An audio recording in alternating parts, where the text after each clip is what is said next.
ऐसा क्या हुआ कि 350 किलोमीटर मुझे अपनी गाड़ी एमटी लेके जाना पड़ रहा है। आओ इस ब्लॉग में बताता हूँ। अस्सलाम वालेकुम गाइस, स्वागत है आप सभी का मेरे एक छोटे से ब्लॉग में। पहले डीजल ले लेते फिर आगे की कहानी आपको बताते हमारे साथ क्या हुआ कैसे हुआ।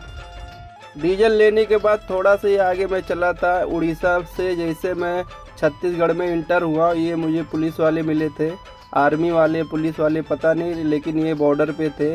ये मेरी गाड़ी में क्या ढूंढ रहे क्या मालूम, मुझे भी आइडिया नहीं है। आप लोग देखो क्या ढूंढ रहे हैं, अपने भी समझ में नहीं आया ये लोग मेरी गाड़ी में ढूंढ क्या रहे थे, कुछ मिला नहीं। क्या मालूम क्या ढूंढ रहे थे, पूछा तो बताया नहीं। मैं उनसे पूछ के वीडियो बनाया, बोला सर मैं भी वीडियो बनाऊंगा, आपको जैसा तलाशी लेना जिस हिसाब से लेना, क्या चेक करना पूरा चेक करो, बट वीडियो मैं भी साथ में बनाऊंगा। मेरे जीवन में मेरे साथ ऐसा पहली बार हुआ था। रात के बज रहे थे 12:30 और मुझे डर भी लग रहा था क्योंकि एकदम सुनसान वाला रास्ता था। क्या करे सर, इसी में खाना नहाना, इसी में सोना है। ये कैसे खुलता है? वो भी खोल देते हैं सर, उसका टेंशन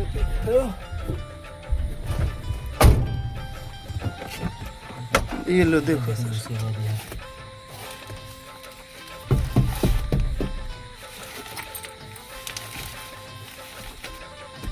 एक मिनट पेपर बाहर निकल जाएगा।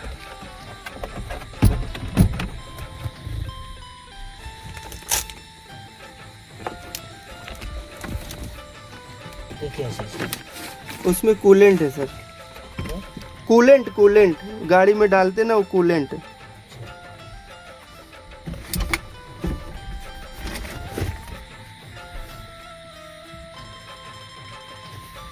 इसको उठा दो।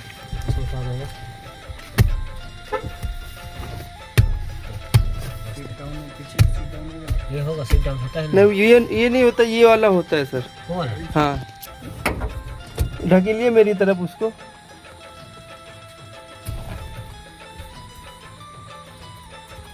खाली है बड़े। ये कैसा होगा सर? वो पंखा टूट जाएगा, 1 मिनट रुक जाइए। आपको अगर उधर देखना है ना तो थोड़ा सा ऐसा करना पड़ेगा। ये पंखा ऐसा पकड़िए आप। नहीं टूट जाएगा। हल्का से लाओ ना, हल्का से लाओ। बस इतना ही लाओ। देख लीजिए आके।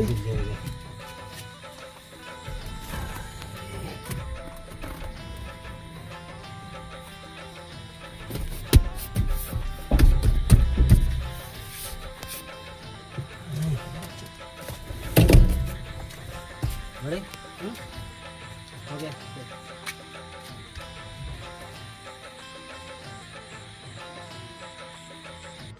ये जो पीछे मेरे साथ हुआ ना, उसकी वजह से मुझे लग गया डर। मैंने पूछा सर इतना चेकिंग क्यों कर रहे हो? बोले यहाँ पे चेकिंग होता है और दूसरा आगे और भी लोग मिलेंगे, जगह जगह पे चौकी है, पूरा जंगल वाला रास्ता है, फ्रॉड भी मिल सकते हैं और सही लोग भी मिलेंगे। मेरे को लग गया डर, इसके लिए मैं सोचा कहीं आगे देख के मैं गाड़ी लगा दूंगा, चलाना ही नहीं है, सुबह में जाऊंगा, कोई दिक्कत नहीं, कोई घाई नहीं है। जिस हिसाब से वो लोग चेक कर रहे थे ना, मेरे समझ में बिल्कुल कुछ भी नहीं आया। देखो चारों बाजू अंधेरा है, कुछ भी समझ में नहीं आया वो ढूंढ क्या रहे थे। टायर बजा रहे, कभी बॉडी बजा रहे, कभी अंदर पूरा सीट चेक कर रहे। इस टाइप का चेकिंग मेरे साथ पहली बार हुआ। मैं बोला सर आगे जाने लायक है कि नहीं है? बोले नहीं जाने लायक बिल्कुल नहीं है, मत जाओ, अच्छा है दिन में जाओ, क्योंकि रात में ना चोर चमार भी मिलते हैं, खतरा भी हो सकता है। रात में इसी पंप पे लगा के मैं सोया था 12-1 के बीच में, क्योंकि जिस हिसाब से वहाँ बताया था उस हिसाब से मुझे लग रहा था डर। एक छोटा सा गांव पड़ा था, भूख लगी थी, रात में भी कुछ खाए नहीं थे, बोले पहले नाश्ता कर लेते फिर चलते आगे। हाँ तो आप सुनो आगे की कहानी। मैं 350 किलोमीटर गाड़ी एमटी क्यों लेके जा रहा हूँ। मसला ऐसा हुआ कि जहाँ मैं गाड़ी खाली किया था ना, वो लोकेशन पहले मुझे नहीं मिला था। पहले लोकेशन जो मिला था वो भुवनेश्वर से 80 किलोमीटर पहले था, कालाहंडी करके एक एरिया है, वो एरिया में खाली करना था। लेकिन जब मैं वहाँ पहुँचने से पहले जो मुझे लोकेशन आया जहाँ पे गाड़ी अनलोड करना था, जब मैं वो चेक किया तो वो पूरा लोकेशन डिफरेंस था।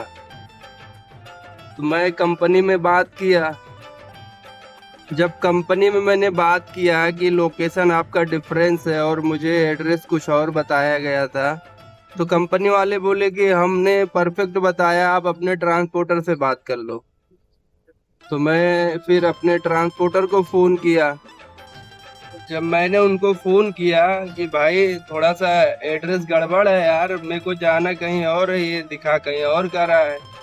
तो बोला ठीक है रुको, मैं एजेंसी में बात करता हूँ, क्योंकि काम एक बंदे के थ्रू तो मिलता नहीं है, बहुत सारी उसमें बंदे इन्वॉल्व रहते हैं। तो फिर उन्होंने जब बोला मुझे, मैं भी बात करता हूँ।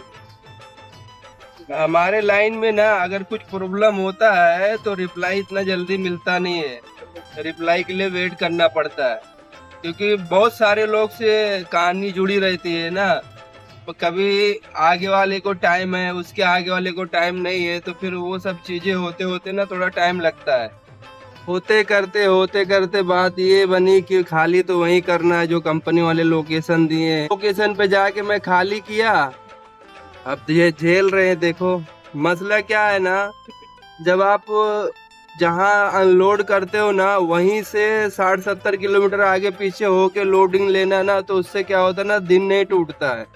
और जब आप ज़्यादा आगे पीछे होते हो 400, 500, 300 किलोमीटर ना, तो फिर दिन टूटता है। फिर यार उससे क्या होता है ना, फिर आपका जो सिस्टम है ना वो पूरा बिखर जाता है, इधर का उधर, उधर का इधर हो जाता है। इसके वजह से मैं कभी भी ना अनलोडिंग पॉइंट से 60-70 किलोमीटर, 80 किलोमीटर देख के ही लोड लेता हूँ। मैं वही देख के लिया था, लेकिन अब क्या करें, मजबूरी है भाई। कंपनी वाले और ट्रांसपोर्टर जो भी है बोल रहे हैं नहीं, वहीं पे खाली कर दो अभी।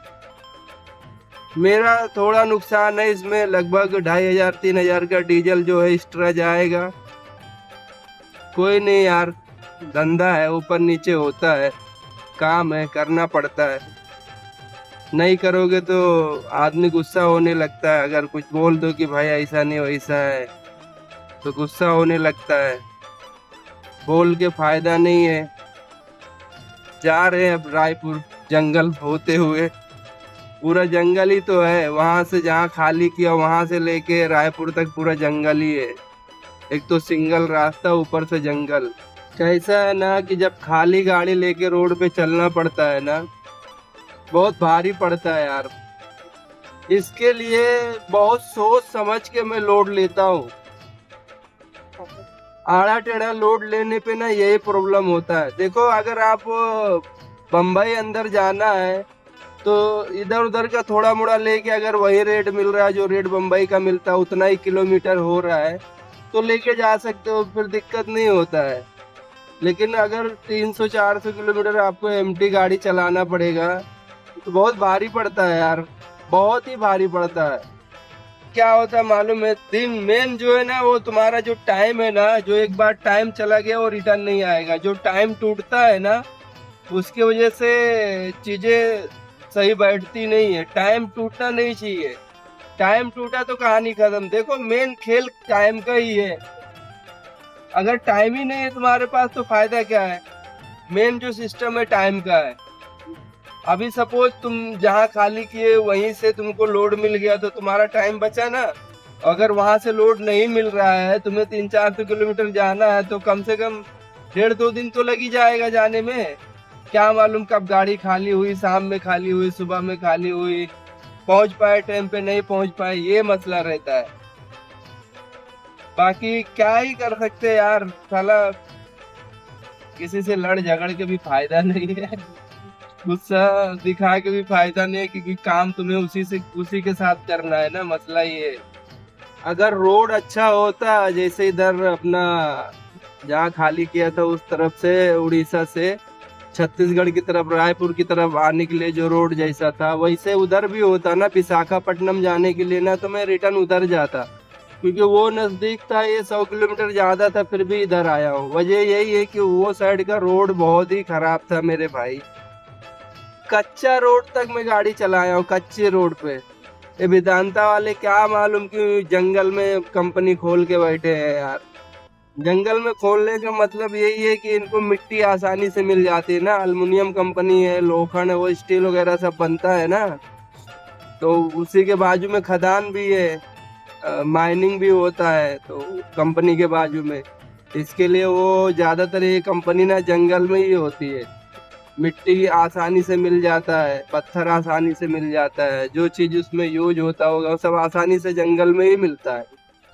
बाकी सिटी के नज़दीक रहेगा तो वो सब चीज़ें मिल नहीं पाएंगी।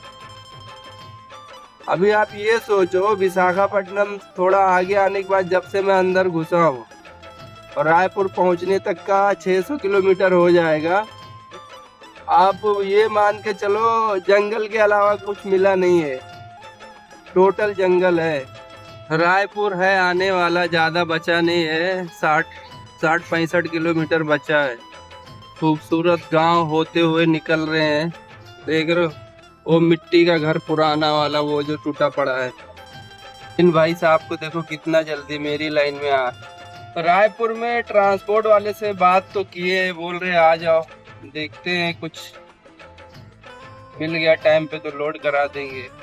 ट्रांसपोर्ट नगर में आ गए हैं। अभी जो ऑफिस से मैं भरता हूँ गाड़ी, वही ऑफिस पे जा रहा हूँ। जाके देखता हूँ गाड़ी है कि नहीं। नहा वहा लिए और आए थे ये होटल पे खाना खाने। मैं जब यहाँ पे आता हूँ तो इसी होटल में खाना खाता हूँ।